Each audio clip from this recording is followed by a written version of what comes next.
tundsid end üksi, kuid ei tohutinud nutta. Kui tugevus oli ainus, mida sulle õpetati, siis tea, see valu ei räägi su väärtusest, su tõeline jõud on su haavatavuses. Pisarad, mida keegi ei näinud, vaiksed seemned, mis tõe poole jäid. Tõde ei kao, see sosistab vaikselt, isegi kui maailm karjub su vaikuse maha.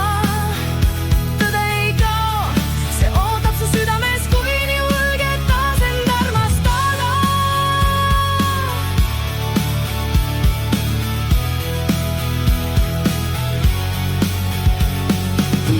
Kui sulle öeldi, et oled liiga tundlik, et tunne pole oluline, vaid ainult vorm, siis tea, sinu süda pole nõrgus, see on kingitus, mis kannab elu normi.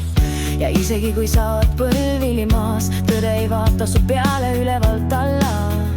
Ta on su kõrval, käsi su käes, ta on su sees, valmis sind taas. Tõde ei kao, see elab igas hingetõmbes, ta ei vaja toistust, et jääda su juurde.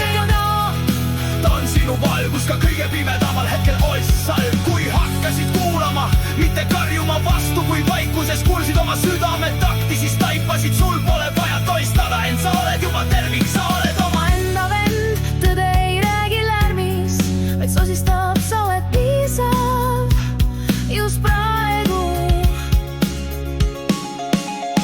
Tõde ei kao, ta hingab su sees, isegi kui sa kahtled, kas oled veel sees. Tõde ei kao, ta jääb nagu juur, mida ei murra ükski torm, ükski tuul.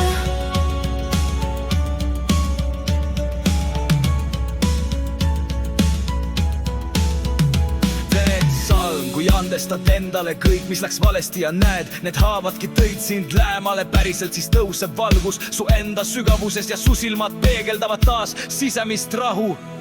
Sa ei pea olema tugev, et olla väärt, sa ei pea olema terve, et olla nähtud. Tõde ei vaja maski ega õigustust, ta tahab ainult sind ausad ja alasti.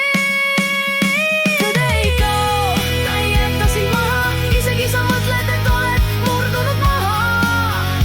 Tõde ei kao, ta on su sees ja targab, kui sa ütled, ma ei karda enam ees.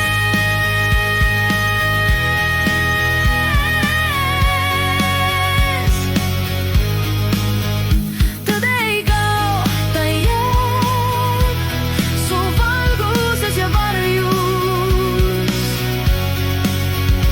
Tõde ei kao, sa oled elus ja see on piisav.